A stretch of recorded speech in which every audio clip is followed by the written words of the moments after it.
Ashoka garden इलाके में नाले के भीतर मिली लाश के मामले में पुलिस ने हत्या का प्रकरण दर्ज कर लिया है।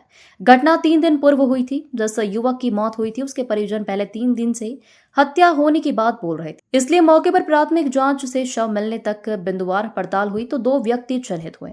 पुलिस ने एक आरोपी को गिरफ्तार कर लिया है। अशोका गार्डन पुलिस के अनुसार हिनोतिया के पास 80 फीट रोड पर नाले के भीतर एक युवक का शव मिला था। शव की पहचान अरशद उर्फ दानिश के रूप में हुई। वह ऐशबाग थाना क्षेत्र में रहता था। दानिश रिक्शा चलाता था। परिजनों का कहना था कि उसकी हत्या करके शव नाले में फेंका गया है। पुलिस को पीएम रिपोर्ट मिली तो पॉइजन से मौत होने की जानकारी सामने आई।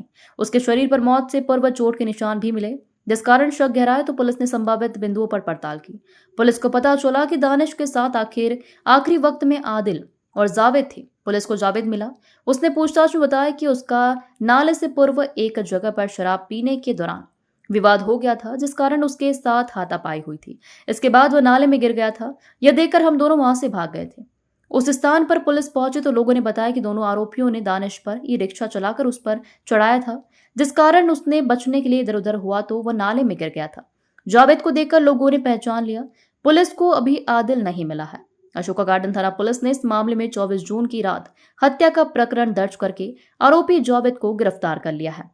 मेरा लड़का घर में बैठा हुआ था, मुझसे खाना मांग रहा था कि अम्मी मुझे खाना दे दो, और इतने में आदिल और जावेद ऑटो लेकर आए और मेरे लड़के को आवाज़ लगाई और बिठाकर ले गए। और अभी 2 दिन हो गए, कोई कार्रवाई नहीं आ रही। और कल उसकी लाश अशोक गार्डन नाले के पास मिली। अभी तक कोई सुनवाई नहीं हो रही है मेरे बच्चे को अभी तक, और ना मुझे कोई इंसाफ मिला। मुझे इंसाफ चाहिए, उन लोगों को पकड़ना चाहिए और उन लोगों को कड़ी से कड़ी सज़ा मिलना चाहिए बस। सर, एक मामला सामने आया है जहां पर एक युवक की डेड बॉडी मिली थी नाले के पास।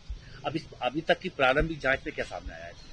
इसमें जो मृतक था उसकी शिनाख्त जो हुई थी वो दानिश उर्फ अरशद के नाम से हुई थी, जो ऐशबाग थाना क्षेत्र का रहने वाला है, जिसकी बॉडी नाले में मिली थी।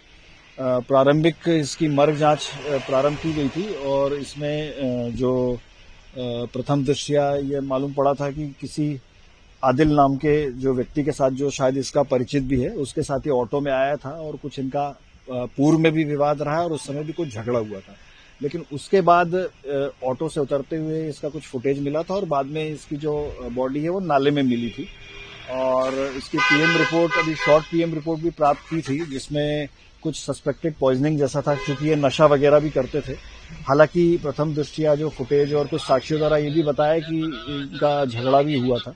तो अभी हम उसमें जांच आगे कर रहे हैं और जो पूरी पीएम रिपोर्ट और अन्य जो हमारे पास साक्ष्य आएगा उसके हिसाब से फिर आगे जैसा सूरत होगी वैसी कार्रवाई। तो अंदेशा है कि हत्या हुई है? अब देखिए, इसमें चूंकि बॉडी उसकी नाले में मिली है और एक फुटेज जो मिला है उसमें वो ऑटो के पास खड़ा हुआ दिख भी रहा है, तो ये थोड़ा सा हमको पीएम रिपोर्ट जब पूरी हमारे पास आएगी और कुछ जो हम एविडेंस और कलेक्ट कर रहे हैं उसके हिसाब से ये क्लियर हो पाएगा कि ये एक्चुअल में क्या है इसकी स्थिति। बताया जा रहा है कि ऐशबाग में भी 2-3 साल पूर्व, हाँ, पूर्व में भी इनका आपस में विवाद हुआ था। एक्चुअली ये लोग साथ में ही घूमने फिरने वाले हैं, नशा वगैरह भी करते हैं, ऑटो वगैरह भी चलाते हैं। तो एक बार पूर्व में ऐशबाग में भी इनका झगड़ा हुआ था, तो उस पर से मृतक ने रिपोर्ट लिखाई थी और अभी फिर उस दिन भी ये लोग साथ में ही थे, साथ में ही आ रहे थे। तो इसलिए अभी इसको हमने जांच में रखा है और जैसा फिर आगे सूरत होगी, जो भी इसमें पाया जाएगा उस हिसाब से फिर आगे एक्शन लिया जाएगा।